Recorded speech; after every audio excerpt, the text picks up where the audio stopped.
So Mm. the gate 50 in the sun is this energy of values, and for Earth in 3, it is difficulty at the beginning. So what do you have to tell us about that one, Danny? I love difficulty at the beginning because I'm forever seeking it. Yeah. Meaning I live out a lot of difficulty at the beginning because I have a gate 60 looking at it. It's been one of my things. Every time it's in a long-term transit, I know. So this is this sacral energy to put things in order, this gate 3. And I mean, it's a terribly mutative energy is because whatever it's about to generate wasn't in existence before. And it sustains at bringing this out, and it's a turbulent time. It's like because it's individual and it's a format channel, so it's got a deep melancholy that there's nothing but chaos. This just sheer adrenalized, senseless. I can't tell until it finally gets put into order. So, Fascinating. yep. All right, well, we'll start off with the sun in gate 50, and this is called the cauldron, and it's the gate of values. And it says the value of historical continuity whose traditional values serve and enrich the present and future. It's a splenic gate, and it's part of tribal circuitry, and tribal always thinks support. That's the keynote that we put together with tribal, and it's specifically part of the defense circuitry. And so it links up with gate 27, which is the energy of caring, and then the 2750 make up this channel of preservation. So gate 50 is called the guardian. It is the tribal lawmaker establishing right or wrong. It's the spleen's fear-driven mandate to maintain its own viability by protecting and guiding its young, and its cognizance of which values, laws, and rules safeguard how the tribe cares for its own. It's instinctual awareness, scrutinizing which are corrupt or unjust, unnecessary or self-serving, or need to be changed or challenged. All of those things. So 50 is always going to be channeling all the other gates in the spleen. 50 basically breathes life into the spleen because it's connected to the sacral. So important. And it's one of our profiling gates.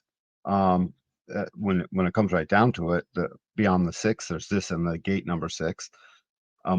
But gate 50, this cauldron, it's desire to make these values. I've always found gates 50 to be basically really deep, but really deep right now because it's so intuitively right now.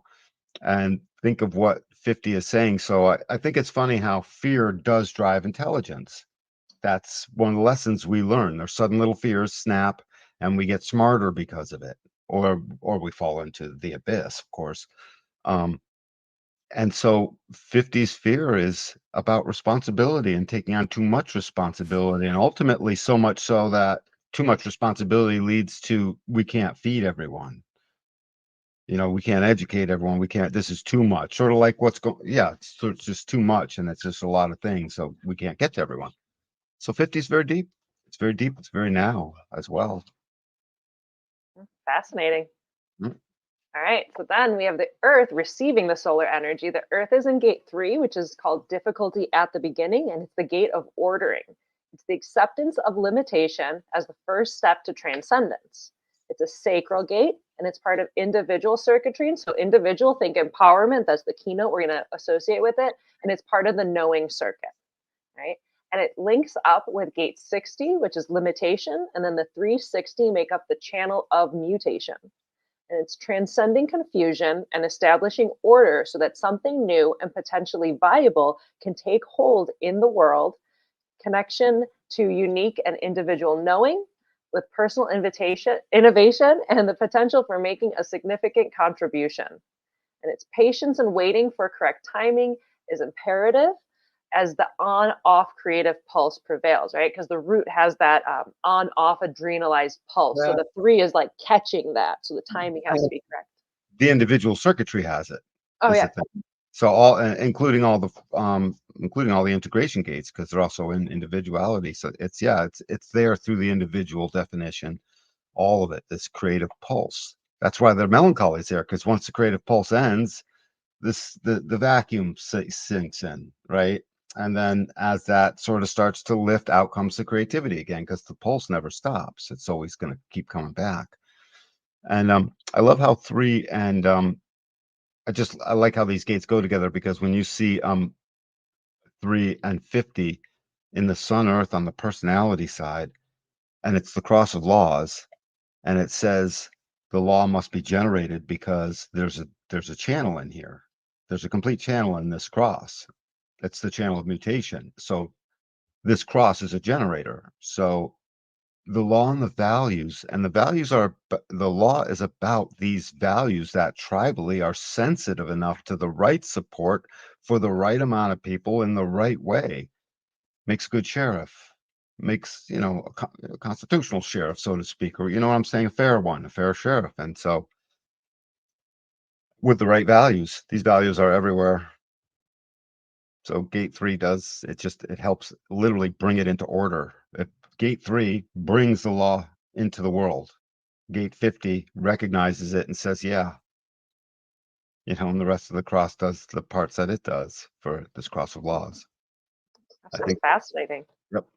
Yeah, so here we have the right angle cross of laws. So people who are born earlier this week, right? There'll be the right angle cross of laws, people who create, adapt, or evaluate laws and values to accommodate our species' evolution. It's lawmaking as a creative inner process based on humanity's instincts to survive mutation and change. And then that shifts into the juxtaposition cross of values. And this is people of influence who seize the opportunity to soften or lessen the severity of the law, thus ensuring that the consequences are commensurate with the crime. I And then, love that. right? Isn't that like really fascinating? I've never like thought of that as like first you have the law making and then the juxtaposition of across the values. People are like, hey, is this fair? Is this balanced? Is this correct? Speaks to the abdicating nature of the fourth line to sort of give in a little bit and be like, well, that's what that would be, right? The law's getting a little too harsh and the fourth line's stuck networking and they can't stop networking. So they got to bend a little here and bend a little there so they can keep their network rolling. That makes perfect sense. That is absolutely fascinating. I always learn something new. And then finally, we move into the left angle cross of wishes. And this is people with the utopian orientation that transcend traditional values, who challenge both cultural and religious standards by projecting what the system might be. We need that because these left angle crosses are influential across the entire network, across all of the circuitry. That's what this left angle's doing, looking out over the other. So we need that. You know what it says? It says humanity has a certain amount of wishing for it. It sort of speaks to the idea of hope. Hmm. I mean, we can't beat the hope out of humanity, right? You can't say hope doesn't move things. Oh, yeah. Everyone starts hoping for it. Next thing you know, right? Stuff happens. Hmm. And yeah, and we get real things done. So hope is an active yang force, and these wishes feels very much like that, like an active yang force. That's what it feels like to me. But I love this cross of laws up top, the right angle cross, this adaptation and these values. It's about the species speaking to our evolution of what is up with the species. It's the tribe. The species is our tribe. If there's an awareness gate like a 50 inside, well, I'll just go if gate 50 is inside the cross, it is about some kind of tribal awareness, no matter what the name of the cross is, no matter what else is going on, blah, blah, blah. If you see a 50 somewhere in that cross anywhere, boom, there's a huge tribal aspect, and it speaks so loud here. Creative inner process based in humanity's instinct to survive both mutation and, well, mutation is change. Yep. Fascinating. All right. Ready for the hexagrams? Ma'am, yes, ma'am. So October 19th through the 24th, the sun in gate 50 is this energy of values. And for the Chinese I Ching, the hexagram is fire over wind. And so the imagery for this one states fire rises from wood, and clarity arises from subtle inward receptivity. This is the cooking place, the place for transmutation. So the noble one works to bring it into harmony. She straightens out her situation, her relationships, and especially and where she stands overall. This provides a good, stable basis for transformative work, harmonious context where destiny can be realized inside a well made vessel. Your sense of who you are and what you are here to do crystallizes out and becomes clearly defined. Fire over wind. It sounds like the wind comes underneath and stokes the fire, and Mhm. fire heats the cauldron. because that's what gate 50 is called. It's called the cauldron.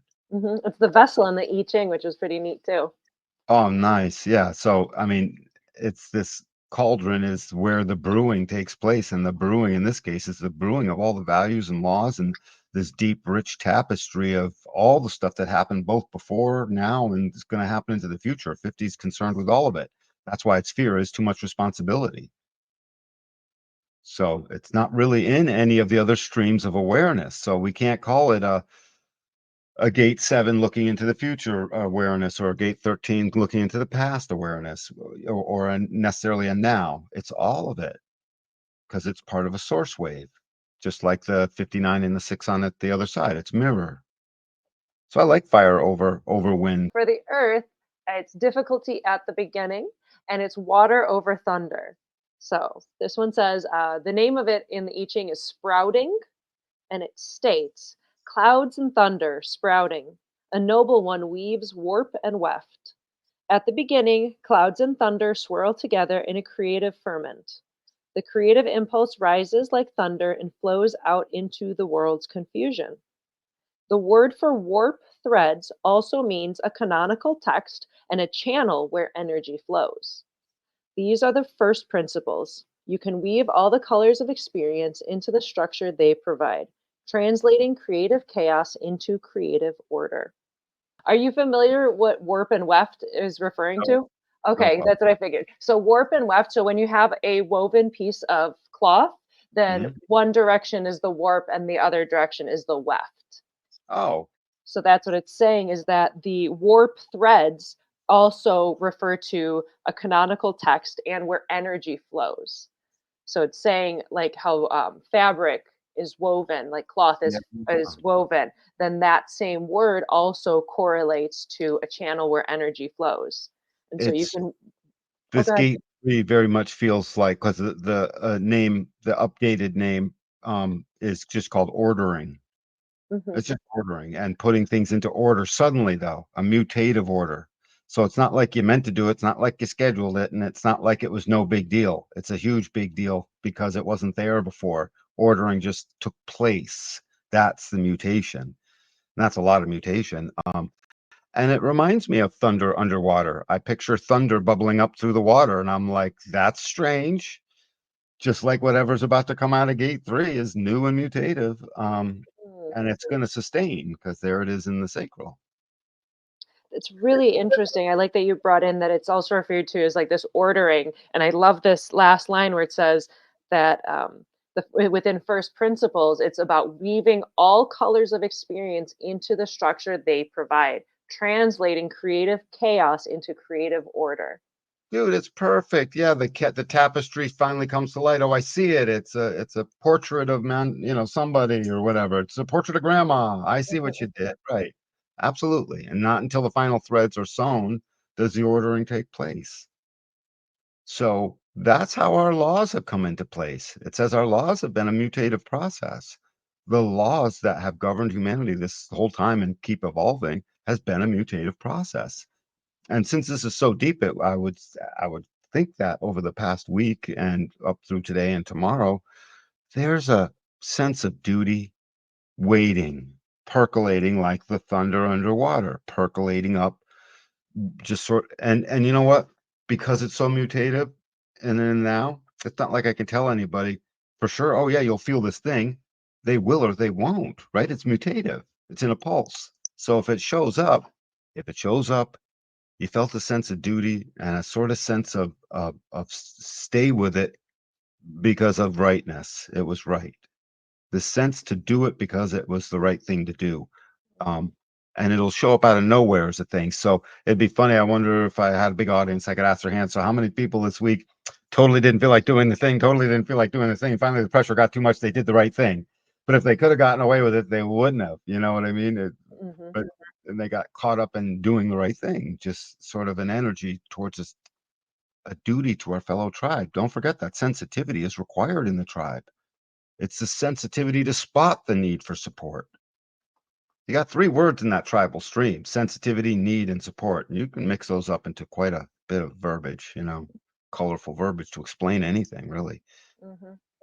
Yeah, and so like tying it all together, I feel with I always start with the earth, right? Because the earth is what's going to ground us and it's what's going to receive that. So with the earth being in gate 3, I would maybe suggest, you know, as you said, like that sense of duty and ordering and what can you do to put things in order, right? And understand that sometimes it's like difficult, right? It's like imagine like cleaning your closet and everything's like falling on your face and like it's difficult at the beginning, but if you just start slowly taking it out and putting it, putting it down and organizing things, you're taking that creative chaos to turn it into creative order to then be able to receive that energy from the sun and shine that energy that values and what matters and what is worth caring for in that instinctual tribal survival way.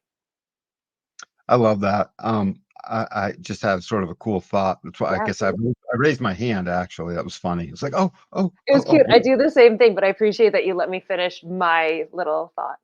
Yeah, and that's the funny thing is it already disorganized some, but it was just this. I'm thinking about what a wild ride. If you just look at gate 3 all by itself, since that's in the earth, it means it's a wild ride because the earth is what's taking the ride, right? Oh, That's the wow. material. The sun is just the crazy energy. The sun might as well be the turbulent wind or the choppy seas, but it's the earth that's actually taking the ride for us as it relates to an energy analogy. So, what a wild ride gate 3 is. It's your gate 3 is the roller coaster where you're forever getting up to the top. You know how scary it gets as you start to round the top Click, and click, you are click, click, click. anticipating a magnificent drop down. Yeah, it's like, but you never, it's like constantly getting to the top. You know what I mean? So, like, instead of 2 minutes to get there, it's like 8 hours to get there. It's like, when are we going to get it? It just feels like forever. That's an interesting ride. Mhm. I would say take the ride, closet analogy that Moni was saying. Start. This is about starting. Start your closet. Don't finish it. Don't worry about finishing it. And if you don't, then ordering didn't take place. And if you do, don't be surprised.